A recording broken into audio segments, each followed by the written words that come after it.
আগামী বছর রাজ্যে বিধানসভা নির্বাচন, তার আগে এখন রাজ্যে চলছে এসআইআর। আর সেই এসআইআর আবহে বিভিন্ন রাজনৈতিক নেতা নেত্রীদের মুখ থেকে উঠে আসছে বিভিন্ন মন্তব্য। তারই মধ্যে কোনো কোনো মন্তব্য বা বক্তব্যকে ঘিরে রীতিমতন শোরগোল পড়ে যাচ্ছে, চলছে আলোচনা পর্যালোচনা। এই প্রতিবেদনেও তেমনই এক রাজনৈতিক ব্যক্তিত্বের বক্তব্য আপনাদের শোনাবো, যা ইতিমধ্যেই আলোচনার কেন্দ্রে উঠে এসেছে। এখানে আমরা বলছি বিজেপির তরফ থেকে বিজেপির রাজ্য সভাপতি শ্রমিক ভট্টাচার্যের কথা। রবিবার কলকাতায় একটি রক্তদান শিবিরে উপস্থিত হয়ে বক্তব্য রাখার সময় বন্দে মাতরম প্রসঙ্গে কথা বলতে গিয়ে শ্রমিক ভট্টাচার্য বলেন, আমাদের যিনি শ্রদ্ধেয় সাংসদ, যার কাছে আমিও একবার পরাজিত হয়েছি, শ্রেষ্ঠ সাংসদ, যার বিচক্ষণা পাণ্ডিত্য নিয়ে কোনোদিন কেউ কোনো প্রশ্ন করতে পারবে না। তিনি 7 বার দল বদল করতে পারেন, কিন্তু তার পড়াশোনা নিয়ে কোনো প্রশ্ন তোলার ঔদ্ধত্য নেই। সেই সৌগত রায় খুব দামি কথা বলেছেন। তিনি সেদিন দাঁড়িয়ে কংগ্রেসের মঞ্চ থেকে বলেছিলেন যে বন্দে মাতরমের মধ্যে সাম্প্রদায়িকতার গন্ধ আছে। আজকে সৌগত রায় বলেছেন এসআইআর নিয়ে এক কথাবার্তা, এত বিতর্ক কেন? এসআইআর নিয়ে এত বিতর্ক কেন? এসআইআর রোজ হয়, এখনো হবে।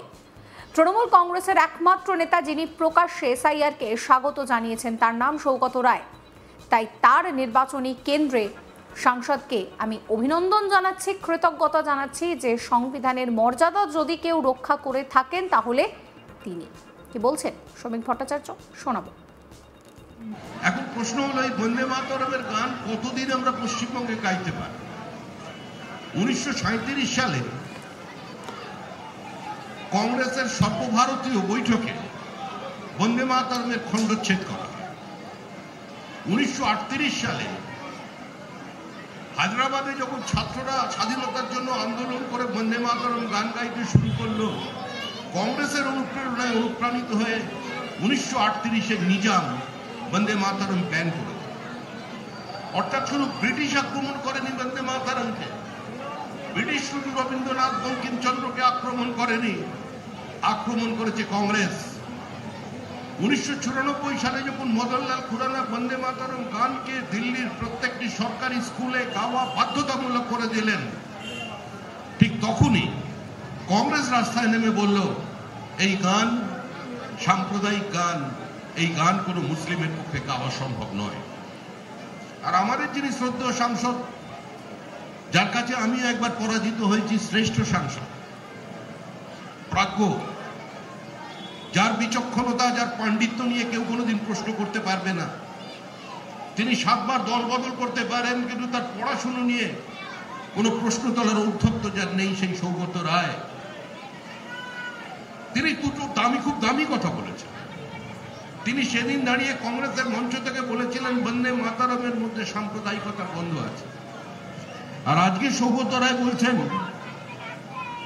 এসআইআর নিয়ে এত কথাবার্তা কেন, এত বিতর্ক কেন? এসআইআর তো রোজ হয়, এখনো হবে। তৃণমূল কংগ্রেসের একমাত্র নেতা যিনি প্রকাশ্যে এসআইআরকে স্বাগত জানিয়েছেন, তার নাম সৌগত রায়। তাই তারই নির্বাচনী কেন্দ্রে সংসদকে আমি অভিনন্দন জানাচ্ছি, কৃতজ্ঞতা জানাচ্ছি যে সংবিধানের মর্যাদা যদি কেউ রক্ষা করেছেন তিনি রক্ষা করেছেন। একই সঙ্গে রাজ্যের মুখ্যমন্ত্রী মমতা ব্যানার্জিকেও নিশানা করেন শ্রমিক। বিজেপির রাজ্য সভাপতি বলেন, আমাদের রাজ্যে মুখ্যমন্ত্রী, তিনি সব বিষয়ে এগিয়ে থাকেন। তিনি কিন্তু এসআইআর এর ফর্মটিও নিয়েছেন। মুখ্যমন্ত্রী ফিল আপ না করলেও তার নাম তো এমনিতেই ভোটার লিস্টে থাকবে। মুখ্যমন্ত্রী আগে মোদির টিকার বিরোধিতা করেছিলেন, কিন্তু মুখ্যমন্ত্রী কখন ভ্যাকসিন নিয়েছিলেন কেউ দেখতে পায়নি। এবারেও উনি এসআইআর এর ফর্ম পাঠিয়ে দেবেন, সেটা কখন পাঠাবেন সেটা জানা নেই। কি বলছেন তিনি, শোনাবো। আমাদের রাজ্যের মুখ্যমন্ত্রী তিনি সব ব্যাপারে এগিয়ে থাকেন। তিনি কিন্তু এসআইআর এর ফর্মটি নিয়ে নিয়েছেন। আরে মুখ্যমন্ত্রী ফিল আপ না করলেও ও তো এমনিতেই মুখ্যমন্ত্রীর নাম ভোটার লিস্টে থাকবে। মুখ্যমন্ত্রী এর আগে মোদির টিকার বিরোধিতা করেছিলেন, কিন্তু মুখ্যমন্ত্রী কখন ভ্যাকসিন নিয়েছিলেন মানুষ দেখতে পায়নি। কিন্তু এভাবেও ওই এসআইআর এর ফর্ম মুখ্যমন্ত্রী কখন পাঠিয়ে দেবেন সেটা জানা নেই। আমাদের আগামী বছর রয়েছে বিধানসভা নির্বাচন, তার আগে চলছে এসআইআর পর্ব। আর সেই এসআইআর আবহে বিভিন্ন রাজনৈতিক নেতা নেতৃত্ব বিভিন্ন রকমের মন্তব্য করছেন। এবার শ্রমিক ভট্টাচার্য তিনি কলকাতায় একটি রক্তদান শিবিরে উপস্থিত হয়ে বক্তব্য রাখার সময় বন্দে মাতরম প্রসঙ্গে কথা বলতে গিয়ে বলেন যে আমাদের যিনি শ্রদ্ধেয় সাংসদ, যার কাছে আমিও একবার পরাজিত হয়েছি, শ্রেষ্ঠ সাংসদ, যার পাণ্ডিত্য নিয়ে কেউ কোনো প্রশ্ন করতে পারবে না, তিনি 7 বার দল বদল করতেই পারেন, কিন্তু তার পড়াশোনা নিয়েও কোনো রকম প্রশ্ন তোলার উদ্ধত্ত নেই। সেই সৌগত রায় খুব দামি কথা বলেছিলেন। তিনি সেদিন দাঁড়িয়ে কংগ্রেসের মঞ্চ থেকে বলেছিলেন বন্দে মাতরমের মধ্যে সাম্প্রদায়িকতার গন্ধ আছে। আর আজকে সৌগত রায় বলেছেন যে এসআইআর নিয়ে এত কথাবার্তা কেন, এত বিতর্ক কেন? এসআইআর তো রোজ হয়, এখনো হবে। তৃণমূল কংগ্রেসের একমাত্র নেতা যিনি প্রকাশ্যে এসআইআরকে স্বাগত জানিয়েছেন, তার নাম সৌগত রায়। তাই তার নির্বাচনী কেন্দ্রের সাংসদকে আমি অভিনন্দন জানাচ্ছি, কৃতজ্ঞতা জানাচ্ছি, এবং সংবিধানের মর্যাদা যদি কেউ রক্ষা করেন তাহলে তিনি। একই সঙ্গে রাজ্যের মুখ্যমন্ত্রী মমতা ব্যানার্জিকেও নিশানা করেছেন শ্রমিক। বিজেপির রাজ্য সভাপতি বলছেন যে আমাদের রাজ্যের মুখ্যমন্ত্রী তো সব কিছুতে এগিয়ে থাকে। তিনি এসআইআর এর ফর্মটিও নিয়েছেন। মুখ্যমন্ত্রী ফিল আপ না করলেও তার নাম এমনিতেই ভোটার লিস্টে থাকবে। মুখ্যমন্ত্রী আগে মোদির টিকার বিরোধিতা করেছিলেন, কিন্তু কখন ভ্যাকসিন নিয়েছিলেন কেউ দেখতে পায়নি। এবারেও কখন এসআইআর এর ফর্ম পাঠিয়ে দেবেন সেটা কিন্তু জানা নেই। কি বলছেন শ্রমিক ভট্টাচার্য, আসুন আরো একবার শোনাই।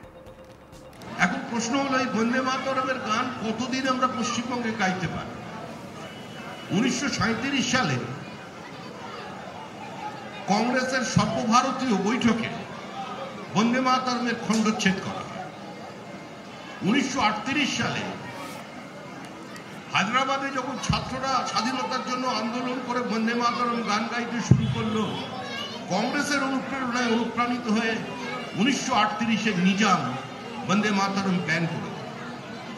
অর্থাৎ শুধু ব্রিটিশ আক্রমণ করেনি বন্দে মাতরমকে, ব্রিটিশ শুধু রবীন্দ্রনাথ বঙ্কিমচন্দ্রকে আক্রমণ করেনি, আক্রমণ করেছে কংগ্রেস। 1994 সালে যখন মদনলাল খুরানা বন্দে মাতরম গানকে দিল্লির প্রত্যেকটি সরকারি স্কুলে গাওয়া বাধ্যতামূলক করে দিলেন, ঠিক তখনই কংগ্রেস রাস্তায় নেমে বলল এই গান সাম্প্রদায়িক গান, এই গান কোনো মুসলিমের পক্ষে গাওয়া সম্ভব নয়। আর আমাদের যিনি শ্রদ্ধেয় সাংসদ, যার কাছে আমি একবার পরাজিত হয়েছি, শ্রেষ্ঠ সাংসদ, প্রাজ্ঞ, যার বিচক্ষণতা, যার পাণ্ডিত্য নিয়ে কেউ কোনোদিন প্রশ্ন করতে পারবে না, তিনি 7 বার দল বদল করতে পারেন, কিন্তু তার পড়াশুনো নিয়ে কোনো প্রশ্ন তোলার ঔদ্ধত্য যার নেই, সেই সৌগত রায়, তিনি খুব দামি কথা বলেছেন। তিনি সেদিন দাঁড়িয়ে কংগ্রেসের মঞ্চ থেকে বলেছিলেন বন্দে মাতরমের মধ্যে সাম্প্রদায়িকতার গন্ধ আছে। আর আজকে সৌগত রায় বলছেন এসআইআর নিয়ে এত কথাবার্তা কেন, এত বিতর্ক কেন? এসআইআর তো রোজ হয়, এখনো হবে। তৃণমূল কংগ্রেসের একমাত্র নেতা যিনি প্রকাশ্যে এসআইআরকে স্বাগত জানিয়েছেন, তার নাম সৌগত রায়। তাই তারই নির্বাচনী কেন্দ্রে সাংসদ। এই ভিডিও সম্পর্কে আপনাদের মতামত জানাবেন। সমস্ত খবরের আপডেটের জন্য চ্যানেলটিকে সাবস্ক্রাইব করতে ভুলবেন না।